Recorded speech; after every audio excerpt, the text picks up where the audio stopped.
нашата историја. Ќе ги раскажам за Александар Трети Македонски. Александар Трети Македонски е бил син на кралот Филип II и на кралицата Олимпија. По смртта на неговиот татко Филип II, на престолот дојде неговиот престолонаследник Александар Трети Македонски. Александар Трети Македонски почнал да владее со Македонија на 23 години.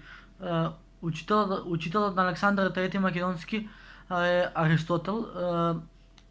Аристотел бил грк. Исто така Александар Трети Македонски имал коњ кој го носел името Букефал. По неколку години од власта на Александар Трети Македонски почнала војна, македонска фаланга. Во таа македонска фаланга имало три групи: пешадија, коњаница, крал. Александар бил на чело на војската. Причината за војната бил со неговиот противник Даријан III. Исто така Даријан III имал слонови со кои се борел против Александар, а нашиот крал Александар III Македонски имал доста јака коњаница и пешадија со копија. Откога почнала крвавата битка со македонска фаланга, на тоа војно поле имало многу жртви, а исто така откако кралот Даријан III почнал да губи моќта на војното поле, полека почнал да се повлекува од војното поле, но Александар Трети Македонски, нашиот крал, што направил? Додека Даријан III бегал од Александар, Александар III цело време му бил позади петици и пробал да го најде. Даријан III некако се спастил од рацете на Александар, но откако Александар пуштил глас низ народот да се чуе, се бара Даријан III. Исто така кралот Даријан III заповедал на неговите војници дека ја сакал главата на Александар III Македонски, да му ја донесат за да биде сигурен дека е мртов и дека Даријан III може да владее со Македонија. Александар долго време планирал да го продолжи походот против Персија, но едноставно во таа битка, откога дознал Александар III Македонски дека кралот Даријан III е во бегство и дека го нема, Александар III Македонски му го заробил целото семејство со услов додека не се врати Даријан III, тој нема да му го пушти семејството. Исто така на тоа војно поле имало многу жртви, од кои неколку илјадници војници останале без нивните жена и деца, но потоа кога Александар продолжил да се упатува за да ја освои повеќе и повеќе да го освои светот, тој стасал во Египет, каде што ставил столб, тука застанал Александар. По неколку години Александар III Македонски оди во Персија.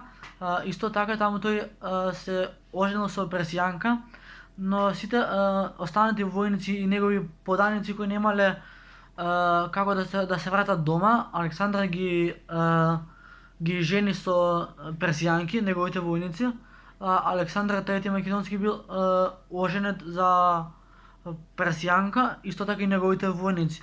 Но по неколку години кралот Александар III Македонски се разболува од маларија и починува. По починувањето на кралот Александар III Македонски, тој е закопан во Египет, каде што до ден денешен не се знае каде му е почивалиштето. Тоа беше за Александар Македонски. Сега ќе ви кажам за Самуил. Самуил е бил цар на Македонија, но откако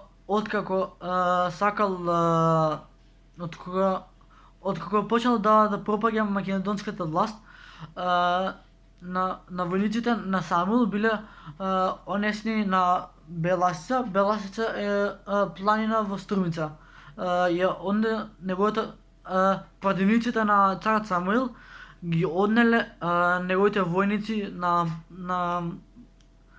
Бла на како се викаше реката бе? Не река, како се викаше? Ги однесол на планината и откако ги однел на планината, таму било наредено, валја така било. Било наредено сите војници на Александар, сите војници на Самуил да бидат врзани со лисици и да се сгрупираат и потоа било наредено на секој војник да му се извадат двете очи, а на секој стоди по едно око. Исто така, од кога почнал да ја губи власта нашиот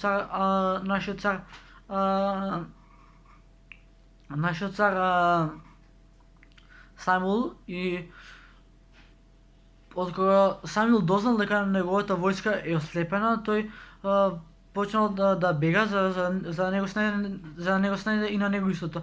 Но кога искочил од портата Самуил, го пречекал неговиот противник кој му го има извадено окото и го има убиен, а по смртта на цар Самуил на престолот доаѓа неговиот син. Така да тоа беше тоа што ви раскажував за историја за Александар III Македонски и за цар Самуил. Така да тоа е тоа. Чао.